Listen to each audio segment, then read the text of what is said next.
Back in 2021, I had no friends and I was incredibly lonely. I played Fortnite the whole day and was scared of people to the point that I didn't know how to speak properly to people. I wondered why I couldn't just make friends like the other guys in my class that were getting friends upon friends all the time. Then I read this book, How to Win Friends and Influence People by Dale Carnegie. It's a really good book that made me see that I'm the problem and that my social skills aren't so good as to that I have deserved friends. So I read the book and suddenly I could make people happier. I knew what they were thinking, what they wanted to hear, how I could get them onto my side, how they could be my friends. So in this video, I'm gonna discuss 6 short habits with you that you can integrate into your conversations so you can hopefully make friends easier. The first note I want to share with you is the most important one. It's that you have to be genuinely interested in the other people. When a person is talking about their passions, it'd be easier to just don't really listen, but a bit, so that you can give approving nods. Yeah, that's crazy. Stuff like that. But the challenge, which is great when you get it down, is actually listening.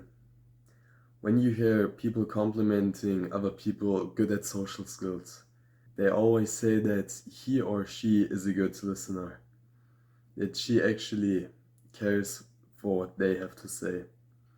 So be that guy that just listens to people and encourages them to speak further about their hobbies, about what they are passionate about. You have to make them feel important, and that's a way you can do that by actively listening, approving, then encouraging them to speak even further. The second note is that you always have to smile.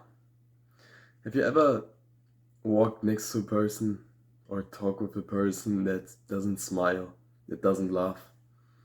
The mood automatically gets really down just because it's our natural human instinct to read these emotions and then almost, well, it rubs off on you, right? So that you will be less happy as well when the other person isn't smiling. So it means you should be the one smiling, and automatically the vibe will just go up. It'd be a,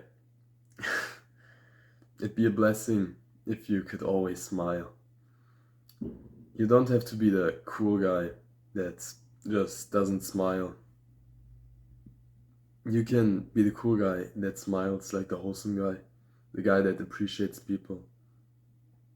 If you actually think about people you'd want to have by your side as friends, would they be the guys that don't smile and don't laugh, or are these the guys who hype you up, who laugh regularly, and then also smile at you? Because if people aren't smiling, something is just wrong and our primal brain notices it. So that's a really simple trick you can implement. And also what I've noticed is oftentimes you don't feel like smiling, right? When you're happy, you smile, but it's like this advice that you can also turn it around. So that means if you just smile, after a time, like after 1 minute, you will actually become happier for some weird reason, right? Because maybe you're laughing about yourself, smiling, and looking stupid, and you even have to do this. But then you will suddenly have a good mood again, right? And that really boosts your. That's like a 10% buff you can always use. Actually, it might be a 60% buff if I'm being honest. So, note 3 is to always use their name in the conversation. The name is the sweetest thing you can say in any language to any person. So, use the name. For a while, I didn't use names, but it creates if you think about it, it would create more distance between you two if you didn't use the name, but it would pull you kind of closer, create this familiarity between you two if you actually use the name. So why not use it? Instead of dude, you can say Mark. You get closer. And people like that, right? It creates a feeling of trust as well. And for friends, you want to have trust. Note 4. You gotta avoid arguments and never say to another person, you're wrong. Because if people argue, if they have the power to argue, they would be really attached to the topic you're talking about. And it would be a bad idea to make the other guy then feel bad and say, no, you're wrong, and just be hostile towards him in a way. People want to be on the same side, right? You can't just oppose to them. Like, you can do it in a kind way and point out mistakes in a nice way that doesn't just feel so direct as to hurting them. In an argument, it will take up a lot of time, and there will be emotion coming up for either one of you. So why not just keep the vibe up and stay so humble as to that your opinion just doesn't matter in the moment. If it's something serious, of course, try to get them towards the right answer. But most of the time it isn't worth it to create an emotional argument. Note 5. Try to see the other person's perspective. Try to set yourself into the body and into the mind of the other person. What is important to them? What are their fears right now? How could you eliminate those fears? What do they want to hear? How can you make them happy? If you know the person you're talking to, you are automatically, if you have this in your mind, how you talk is then goes indirectly with who you're talking to.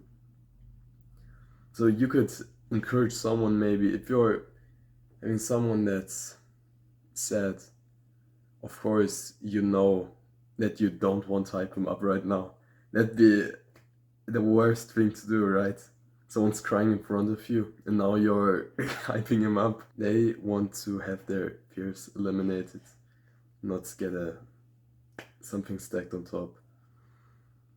So you can say, oh, it's alright. It's just happened this one time and you'll get out of it. And this seems very intuitive for many people, but you can go one step further and then try to see what the other person wants to do, and then you can already see it in your mind and proceed with doing it. Like, an act of service is a nice thing, many people love it. Or you can make some spontaneous moves, like going to a restaurant. If the other person's been saying they've been a bit hungry, yeah, I'm craving a burger, like, that's pretty obvious, but if they do it in a more minor way, right? You can be the guy that steps forward and now actually gets it through, because the other person kind of wants it. So also always assume the good thing, not the bad thing. Because if you say, yo, let's go eating burgers, that person will be quite happy than if you didn't say it. Like, imagine those two cases. You say, let's go eat some burgers, and the person isn't hungry. What's the worst that can happen? Well, he says, yeah, I'm not really hungry, but sure, we can do it. Or he will say, oh yeah, I've been hungry for so long, come on, I can't wait. And either of these is fine, right? No one will laugh at you for this. No one will make you feel bad, talk down to you. It's just a nice thing that if you have the other person in mind, you can also get their thoughts into reality. Note 6. Show the other person off in a good light. So if you've ever been praised in front of your family or in front of your class, you know that that's a really good feeling. because you're suddenly standing in front of all of these people and someone says, you've been working really hard. You're quite intelligent. You can play the flute now really well. Come on, let's play a song for us. Then you feel important. And if you think about how you make friends, how you make people like you and let them be happy, it's about making them feel important. If they feel important, they will automatically have a good mood because everybody wants to feel important. Like, it's this main character syndrome that blew up in the past years. So why not create this fantasy and bring it to reality for some people? So how you can do that is, if you're standing in a group and it fits the topic, you can say, yeah, Mark here has been working really hard on the project we're doing currently. And then Mark will automatically, oh, he mentioned me. He said I worked hard. That's nice that he appreciates my work. And now he feels important. And now we want to cultivate. These are just 6 simple notes that you can implement to get your social skills on a higher level, to make you the person that is more appreciated around people. If you make people feel important, of course they want to be around you. If you're a nice person to be around, you're better than 80% of people that don't smile. So keep these notes in mind the next time you speak to people, and try to implement those. It will take some time, but I'm sure you can get there. Also, please share this video with a guy that might need it. I'd be really happy if more people that have trouble in this area get the value of this video and then can improve their friend life further.